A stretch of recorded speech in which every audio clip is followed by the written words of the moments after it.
Now you're gonna have a question. I do have some Okay, questions. Yes. let's see what you want to say. Okay. So you were born in Zydunska Wola, Very good, Poland? very Okay, good. good. So could you tell me a little bit about your life there before the war Yeah. and about your family? I lived in Zyska, which is Poland. In Poland, if you look at the European map, in the center is around the country, but Poland. It's not a big country, it's a smaller country. And the city I lived in was a small town, and there were maybe 15, I think, I remember my parents talking about maybe 15,000 Jewish people. We didn't exactly get along with the Christians, they didn't like Jewish people. And in their holidays, we were restricted, we couldn't go out because they were not happy with us. It was not a happy situation, but we made the best of it. We didn't know any different. So we tried to get along. But, at that time, the Christianity is very large in Europe. And in this town where I live, they were all of them. There's no different religion like Presbyterian and Catholic. They were all Christians. They were all Jesus. And Jesus told them that Jews eat Jewish children's blood. You don't know. If you studied any of it a little bit religion in years before, then you know that they complained that the Jewish people killed Jesus. Have you heard of that? I've heard that, Okay. So this is the kind of life we lived with. What my parents were in. My father was a tailor, and he tried to make a living with some of the Christian clients. There were some of you, as always, a few that are willing to be tolerant and get along with, but the majority was not. School was segregated. We went to Jewish school. Not that I learned anything about Judaism or Hebrew or anything, not at all. It was exactly the same program, the same as in the Christian school, but the buildings were separate.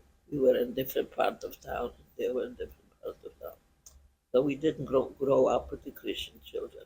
The girls, like I was 13 years old at that time when Hitler came to Zizkabola, to Poland. And the Christian boys liked the Jewish girls, so they always chased us. So we always was afraid to go to school because we never know if they're going to push us or kick us or whatever. Or maybe they were very nice. I don't know. We never take a chance because there's always a parent that took us to school. Get together 3, 4 girls. Our parents took us every day to school, so we would be safe. We never found out, but we used to joke about it. I was 13 years old. Maybe they just wanted to flirt, fine. You know, we wanted to do the good side of it and so I lived in this small town with my parents. My father was a tailor. My mother was in the business for on the front. And just like I said, we went to separate school. And we didn't know any other life. My parents were prepared to go to South America because my mother had family in South America. And we were going to go there, so we were waiting for the visa. Meantime, the visa never came for us to leave. So that's what life was in my hometown. Okay, next time, what you want to know? So you face anti-Semitism. Yes, yes, I It was daily I part saw of your little life. girl, so the 13-year girl, you want to translate it and say maybe they want to just have fun with us, but it was on the Christian holidays, Christmas and that other three, we had locked up ourselves with my parents, and we were supposed to be very quiet, close the shutters, just let them walk to church and get together and parading and praying, whatever they do. It's their country. They deserve this attention. So we were like locked up and not even going out on the Christmas Day or any other of their holidays. So it was a very restricted. But like I said, we didn't know any different. So that was it.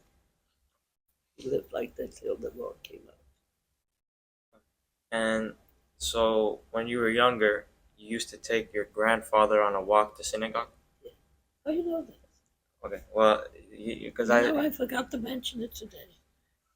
Yeah, because you've done interviews in the past, and I watched it online. yeah, yeah. My grandfather went to the synagogue every morning to pray, and it was walking distance. Of course, we didn't have transportation. It was just a few blocks away on the same street that we lived, but it was safe for me to go. And I was chosen. I had two sisters. We were three girls, and for what reason? Like I said, I never experienced it. I didn't know why my mother picked me to take my father, walk, hold hands with him, and walk because he had lost his eyesight. But he knew the prayers enough to go without being able to see it. So I walked him to synagogue, and I don't know why I was chosen. I was the middle one, but I resented at the time. Now that I think back about it, many times I forget about it. I mean, today I talked about it, I didn't mention it. And I walked with my dad, my grandfather, and I walked him in. Then I had to run home to get ready for school. So I resented at the time, and I never asked, why me? Why couldn't we take turns? I don't know. I never asked, and I forgot about it. It comes back. A lot of things come back to me as I got older. A lot of things.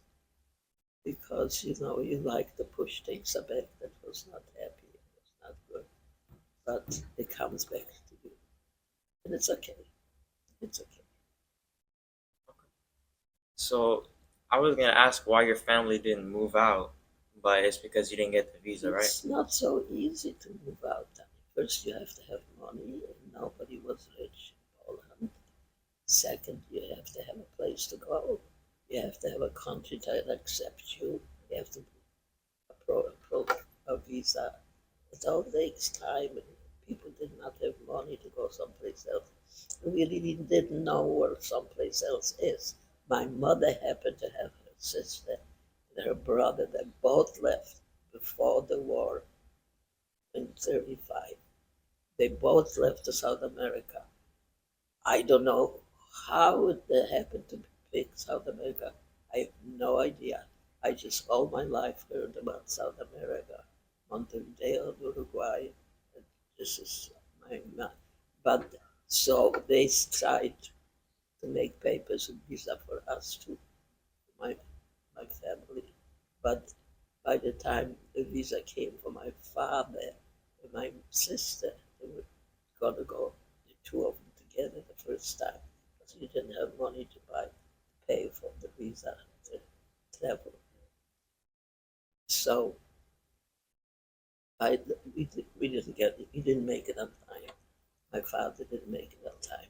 This is always on my mind. And it is always a beautiful place for me to go back and see my family because I go over a lot to South America.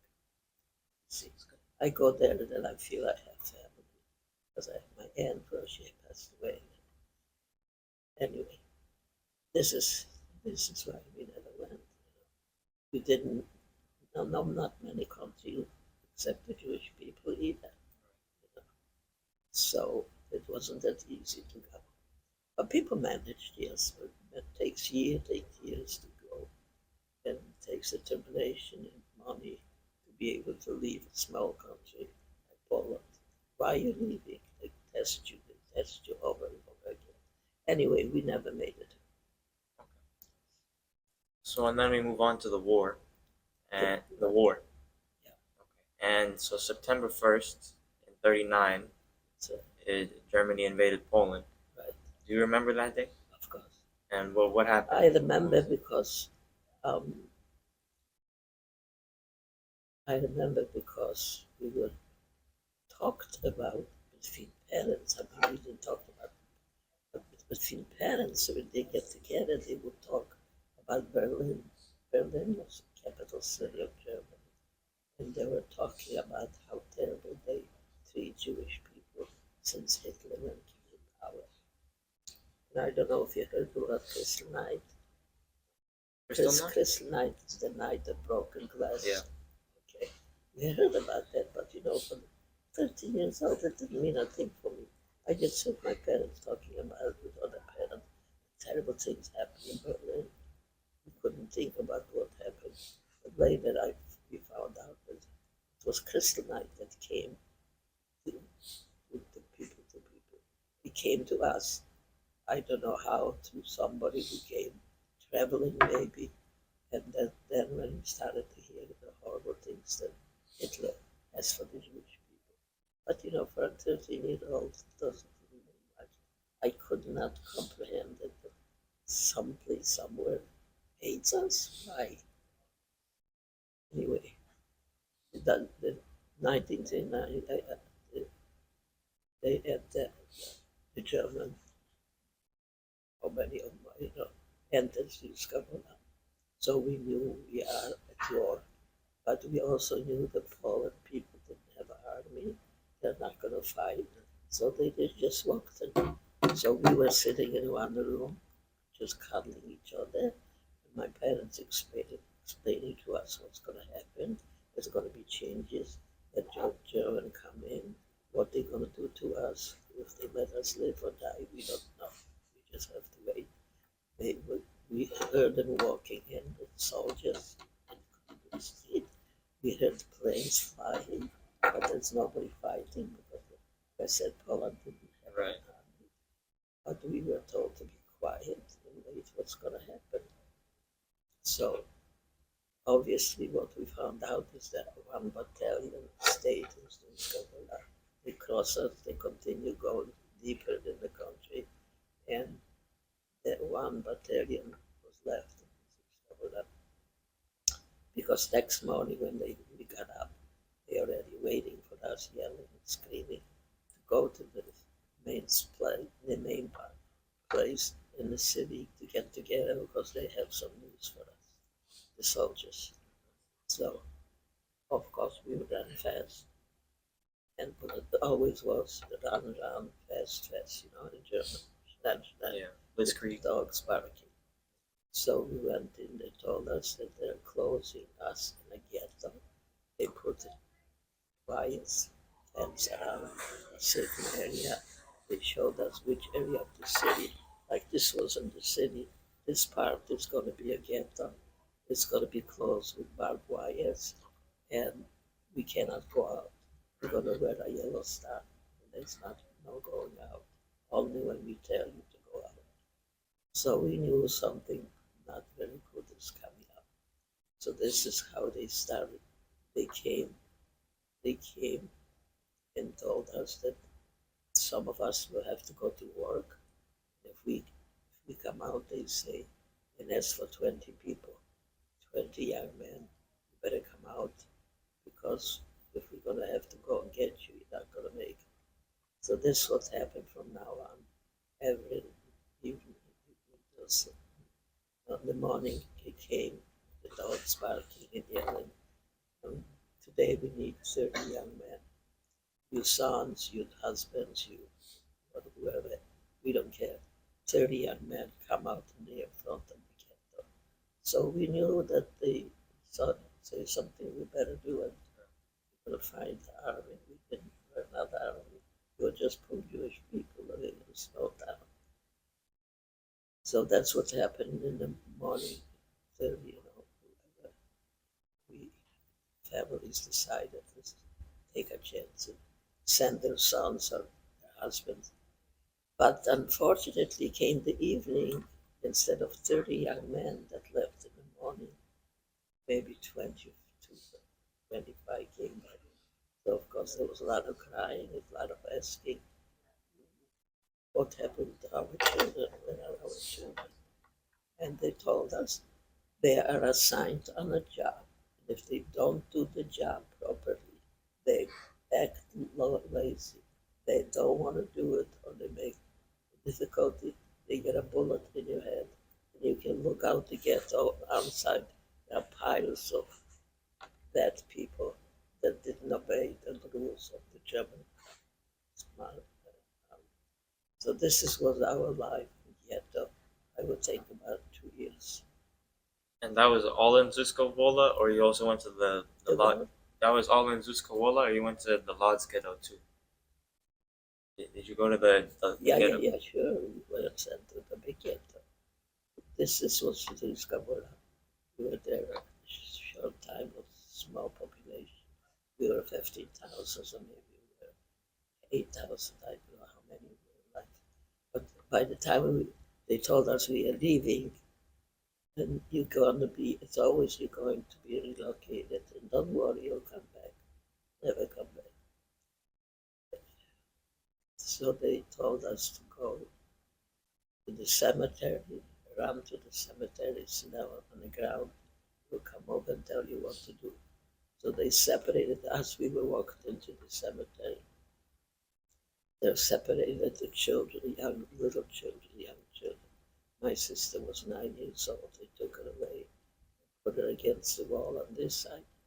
And on this side, they took the grandparents. They said, no grandparents or child can work with a shovel. We need people to work. So this is why you cannot leave the cemetery. You got no plan. So what they did is killed all those little children and their grandparents. And in between, they expect us, the young people like I, who at that time was 15 already, or 16, and they give us a shovel. They told us to build a grave, and we figured out what's the grave for. But they were standing over and yelling. So we watched them how they killed those little children. We watched them how they killed the grandparents. And my mother was just grateful for one thing that her grandparents, her parents, my grandparents, were already buried in the cemetery in a proper Jewish way because they died before the war, so they could be buried. So my mother, we lost my little sister. We had to drag all those people and put them in the grave, cover up the grave. Said all of us ran outside. There is a, a truck waiting for you. Go up on the truck and go to relocate you. Never knew where you're going. So the survivors, few the young people that want to survive this Kabbalah. So we were leaving the cemetery and we didn't know where we were going. And we were going up on the bus, on the truck. That's interesting because But, usually they separate the old people and the young people at Auschwitz, but that's but later. instead they did it in Zutskawola. But it's a small town. So they had to provide smaller amount of people to the only ghetto that we are going to a big city. So in that city, instead of our around town, we had a lot of small towns around the Jewish population. So what they took us by truck to a big city lodge, Right. and they created a big ghetto. So instead of this one ghetto, so they brought people from all around the area, Jewish people, all around the area, and brought it to the big ghetto. They did create a big ghetto with barbed wires, no going out, and, and everybody has to work, no excuse. So we got a job every day, and we ran out the cemetery, a few people that was left, maybe a couple hundred, and we went up on the trucks. And like I told you, on this truck drove maybe not more than maybe 3 hours. We did 3 hours, and we got to Lodge, a big industrial city. We got to the big city Lodge, and we got a room for my dad, my mom, my sister, my little sister. Sadly, didn't make it to come with us. So every day in the morning, we all got up all of us, nobody could stay behind. So we went to work. When we came home in the evening, they give us a slice of bread and sometimes maybe in a, in a can some soup. But mostly it was just a slice of bread, which we had to save for next day to last us. And my dad was a big man. He just couldn't make it. He couldn't make it. He said, I can't get out of bed. I can't go to work. I can't make it. I just have to stay in bed. My mom said, no. If you stay in bed, they're going to come in and give you a bullet in your head. And it's going to, you're not going to, I'm not going to survive this. No.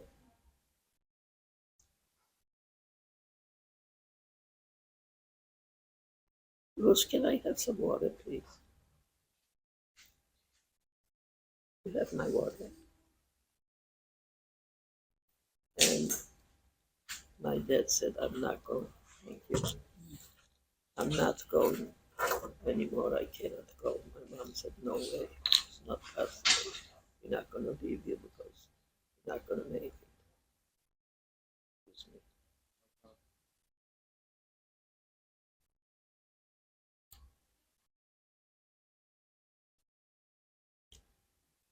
Well, I had a friend that was using a wheelbarrow, no wheelbarrow, and she was carrying sometimes stone, just to keep her busy, maybe all kinds of stupid. So my mother came up with the idea.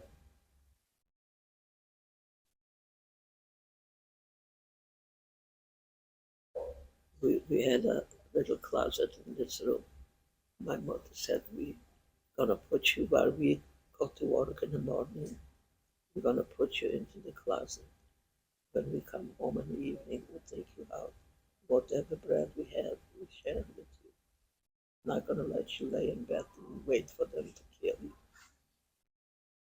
Well, my dad was not anxious to listen to that, but he knew that with my mother, he's not gonna win. We're not gonna leave him in bed to be shot by the German. So we put him in this room and we closed the door and we hope that they're not gonna come in and find him.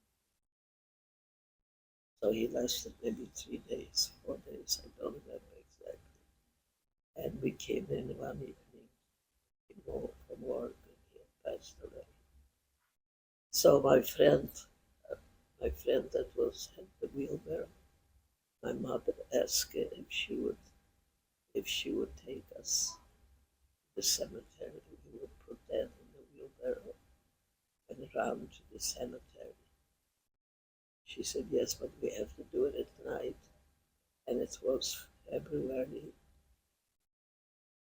And she said, the ground is frozen. I don't know if we're going to be able to break the ground. I am the only one that has a shovel. We can bring you fork, your knives. If maybe we can help you dig a big enough grave, then we can put your father in. So that's what we did, and we ran very fast because with the Germans, if you ran, that means you did work. If you walked, you were lazy. So the cemetery was not far from where the ghetto was. So we ran to the cemetery and we dug because fellas, the girl said, I have to be back on the job 6 o'clock. If I'm not going to be there, I'm going to be dead. So we did as fast as we could and then as little as we could. And we buried Dad. And my mom said, this, this madness, it's got to finish one day. It's got to be over one day.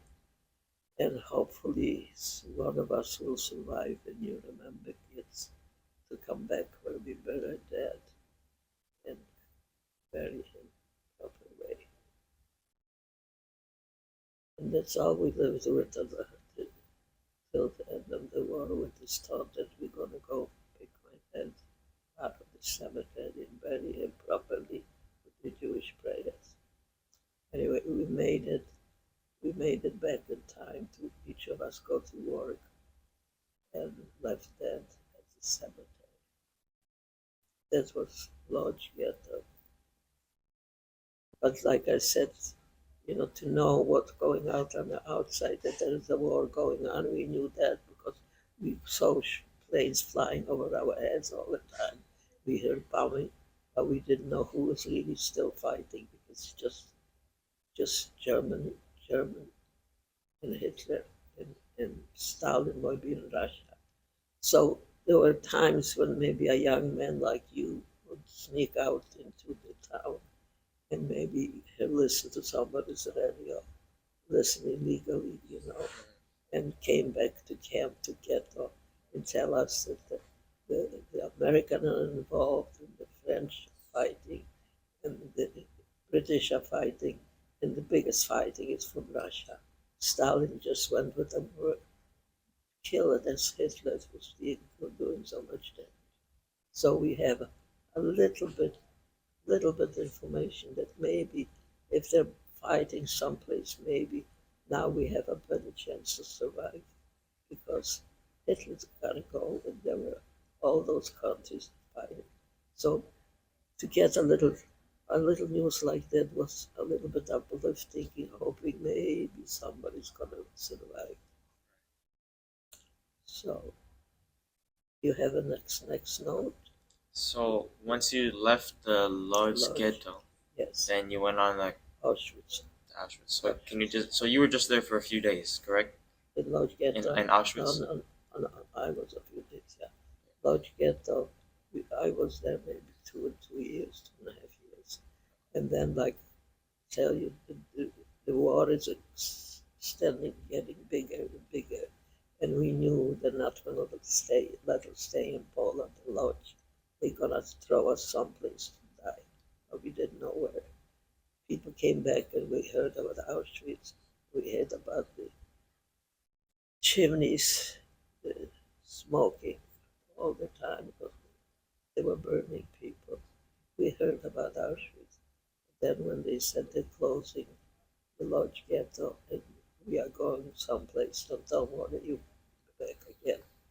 So they chased us out and they told us to go to the train station. Go run to the train station. The train is waiting for you and you're gonna go a ride for a train. We didn't know where we were going. We had no idea. Nobody told us. But they packed us in the train without any air. On the top of the train was like a little opening. Not even animals would survive on it. So we went and pushed as many as they could on the train. And nothing to eat and nothing to drink. We were on the train, not on a plane. On the train, I think maybe a little more than 2 days. But we didn't know where we were going. When we arrived, there were so many other people coming behind us because they were bringing Jewish people from all over European countries, from Sweden, from Norway, from Hungary.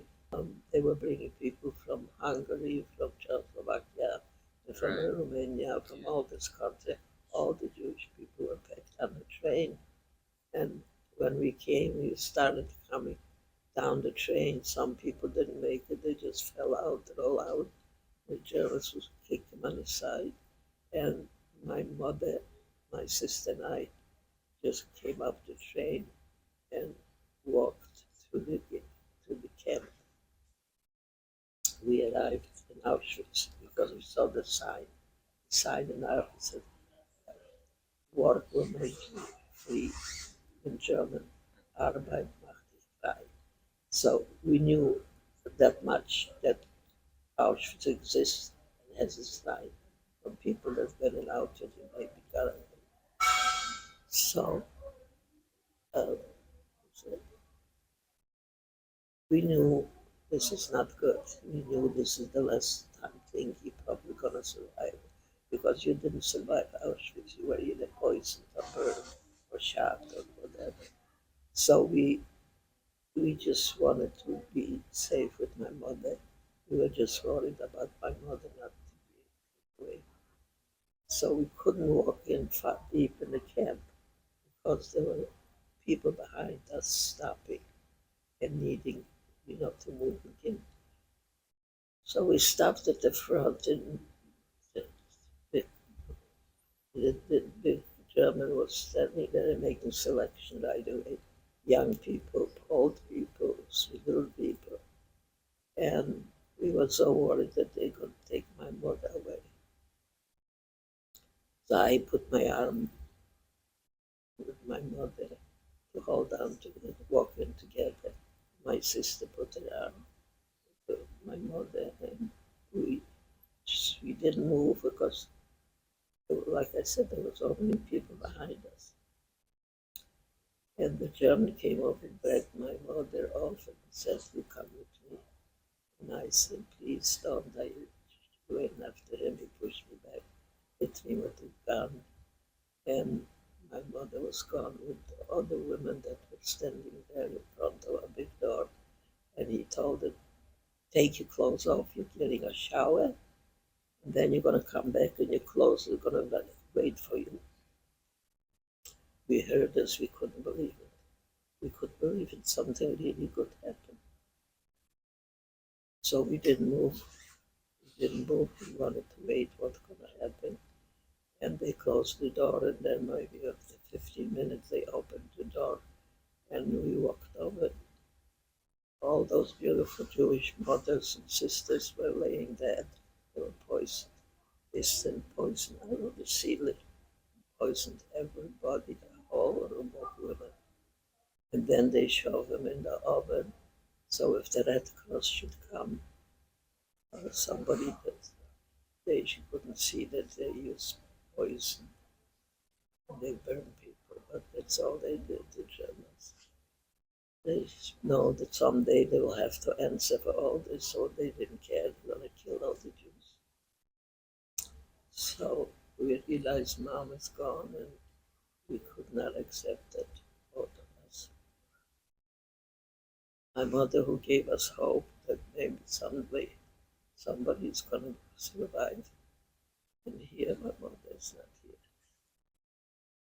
We just couldn't accept it.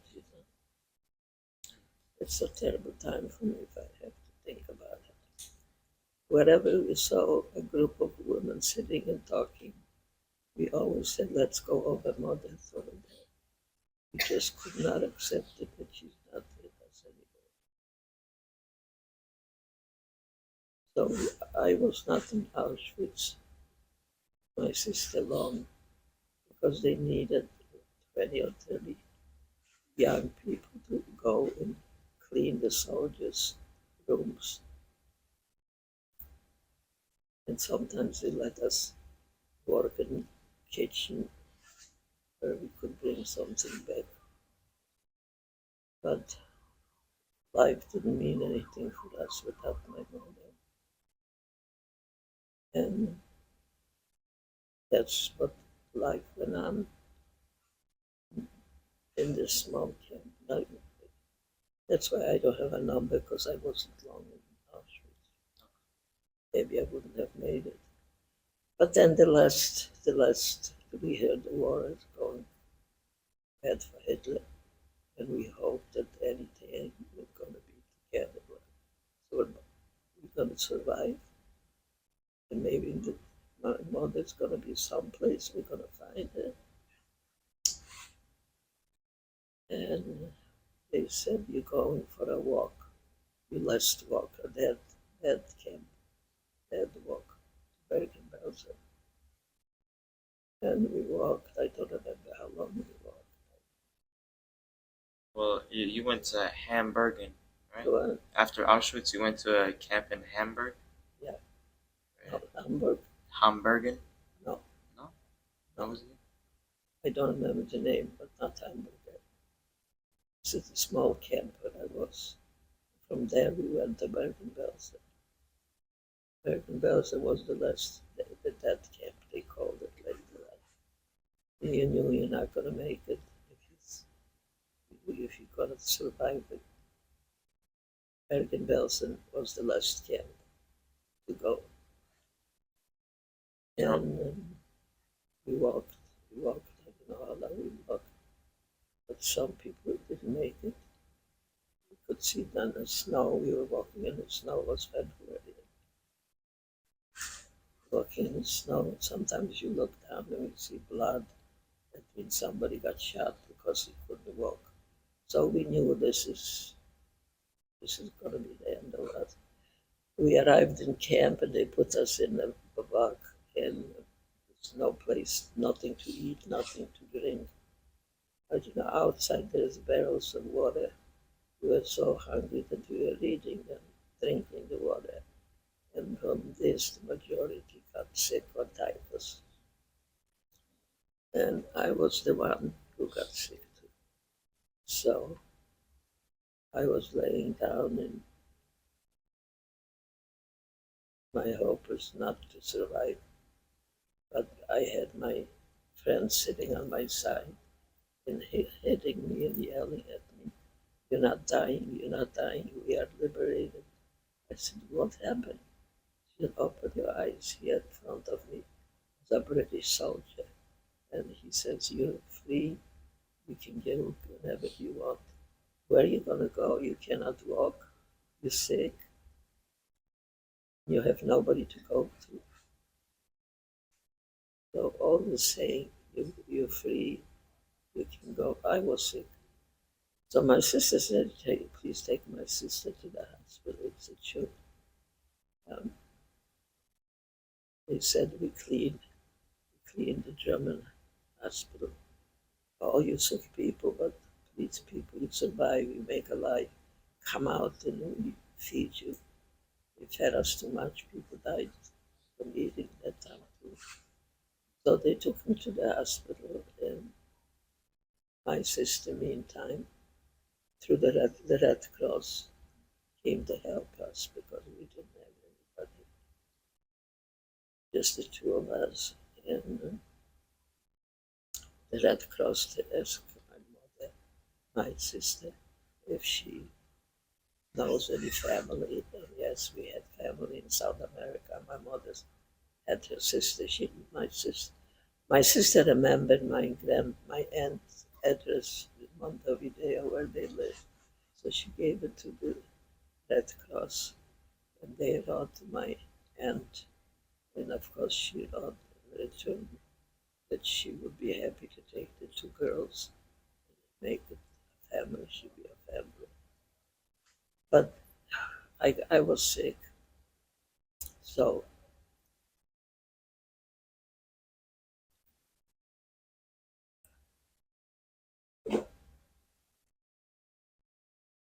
and that was in Bergen-Belsen. hmm, That was in Bergen-Belsen when you got sick. You got sick in Bergen-Belsen. yeah. Yeah. You know, there was a I saw on you know what YouTube is? A what? YouTube. It's YouTube? a they have Yes, videos. yes. So I saw a video. It was a British man. He interviewed an SS soldier at Bergen-Belsen Okay. in 1945, What did he say? right after liberation. I have a quote from him if you'd like me Yes, to say. yes. He was In describing German? it. Well, it was in German. He was speaking in German, but it's translated to English. Okay. The camp contains about 35,000 female and male prisoners, and of these 35,000 people, the largest number are now living in the most disgusting and inhumane conditions. The blocks where they lived were dirty, had no beds, were lice ridden. There was typhus, and typhus caused by hunger because they got very little to eat, almost no bread, only turnips and some of them raw. Right, A large part of these people became seriously ill right, and died like flies. right. So what he That's said so was right. truth. So right. Mhm. So right. So right. A lot of us. I was sure of good time. I think my friend sitting there and talking to me and yelling at me now. "Don't you close your eyes. You have to be survive. You're gonna live." And my sister just crying. Those two people maybe picked me up enough that I wanted to live because you were dying. You didn't make me. Yeah, this is so true. Oh. This is exactly what happened. There was no food, nothing to drink. Like I told you, we were drinking the water that was full of germs. Most of it were, we were sick. The Germans didn't come in anymore. They didn't want to catch anything. So they would, to scare us, they would let the dog go up and bark and yell and bark and bark and scare us just to run around the camp to scare us, you know. So that when the British came, the British one came, like the American does, you know, if they see us laying down dying, so that's all you could do is take you to the hospital. But you know, they spread out. They gave away chocolate, and they gave, you know, what spam. Yeah. They gave us spam to eat, which was the wrong thing because it's grease, it's fat, it's pork or whatever it Yeah. is. They gave us thinking we are hungry, we should eat that, and it was the wrong thing because a lot of people died from this eating the wrong food. Right. The stomach couldn't take it. So I didn't think I'm gonna make it, but obviously I was making it. I came out of the hospital okay, and I was happy that my sister arranged that we go. My aunt is gonna make papers and that take us to South America. But in the meantime, my sister got sick, see, and I didn't want her going to the hospital, so I wouldn't let her go about from the room. And my friends were mad at me. She's sick, you have to let her go to the hospital. So finally, I have to give her. The main hospital wouldn't take her because she had TB, and that's a contagious disease. So the main hospital where I was, they wouldn't take her. But there was a small hospital in the neighborhood run by Jesuits now. I don't even always mention it there. I don't know. And they told me if I want my sister to recover, they're going to take it. The nuns, they don't care if you're Jewish or Christian or if you're white or if you're black. If you're sick, they take care of you because they work with Jesus watching over them. So I was desperate and I let them take my sister. So I would go during the day and just visit her. We just touched, lay arms like this at the window. And one day I came and the nurse said, you know, child, I am afraid your sister's not going to make it because we have no medicine for her. Go back to your friends and pray. I will pray to Jesus and ask him to help me heal your sister, but I cannot promise you. So yeah, I didn't go home. I went in the back of this hospital. I went into the room where my sister was, and I lay down to bed with her, and I just thought, I go with her, that's going to kill her. But in the morning, the nun came in and said, child, why did you know, she called me child. I was at that time 19, 20 years old, but I was so skinny that I probably looked like a little child. Child, I cannot let you stay, and I cannot not let you stay, Stephen, because if I let you stay, you're gonna die, and I don't hit. Jesus would want me to kill you, so you go back to your friends. I had no choice, so I go back, and then the next day, or a couple of days, I don't remember. I went, and my sister died, and they buried her at night because it was a contagious disease she had. They couldn't, so I didn't even see her, and I didn't even have a chance to say goodbye. This is always on my mind, you know, no matter how much I talk about. So here I was alone. You were the last one. I didn't want to. Okay. So you know, my into our room where I was laying in bed, came a young man whose sister lived with me, and they told him that I don't want to live, I want to die, and I'm not eating. He said, no more 6 million Jewish people died. No way I'm going to let this woman die, this young woman die. So he came into the room and said, you get dressed, I take you to the doctor. If you're sick, we'll help you. Maybe you're not sick. But anyway, he took me to the doctor and I was okay. And we decided to have a life of our own. He said, I'll take care of you all my life, but I'm not going to your aunt to South America. If you want to go, I cannot go with you. So I wrote to my aunt that I met a young man that wants to take care of me. So I'm gonna, if I can bring him to Montevideo, I'm gonna come. My aunt said, there's plenty men here. You don't have to bring anybody. And I was really got attached to that man. We already had a relationship. It's two people who survived and want to be together. So I eventually married this man, and I was married for 64 years in this man. And I had a wonderful life. And I had 2 children and 4 grandchildren. And I'm just keep on telling you, if the dark things come in your life, you always have to hope for the better tomorrow. And sadly, when the war finished, we said never again. And then we have now never again. And we have to fight this anti-Semitism. School and colleges, it's a fright. We cannot allow it. We cannot bury our head in sand and say, oh, it's going to go over, it'll be okay tomorrow. No. If you have to speak up and if you have to join a group and you have to build up life, you have to be there. We need to have Israel. We're not going to have Israel. We're not going to have a life. No.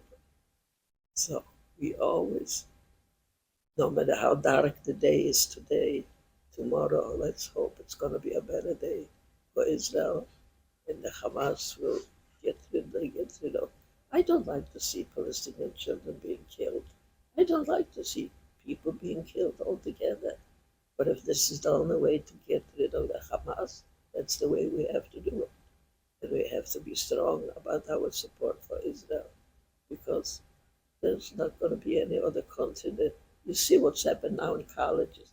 Colleges, when you expect this young man being educated, it knows that wars and pogroms that happen all over the world. Colleges, how horrible they talk about us. Kill the Jews.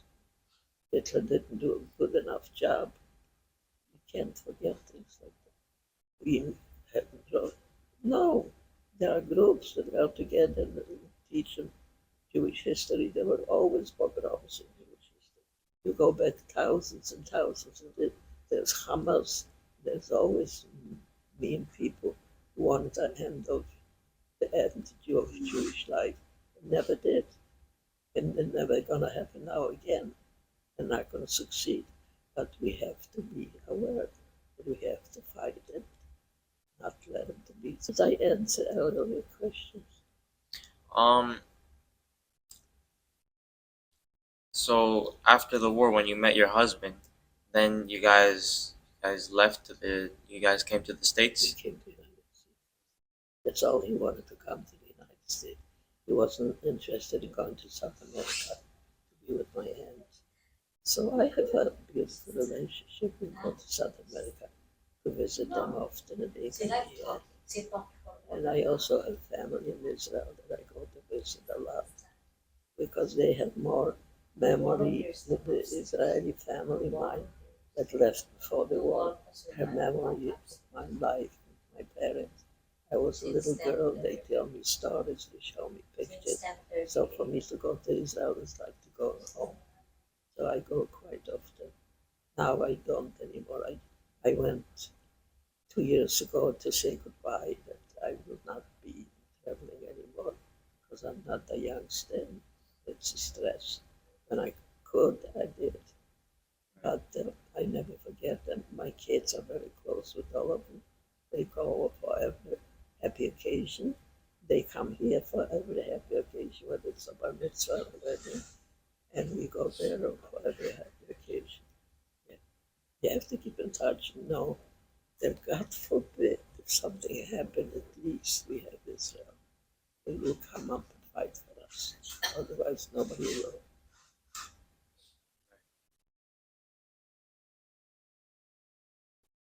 I answer your question. I have just a couple more. So, how was were you able to return to When I was, when after the war? yes. Were you able to return to regular life easily?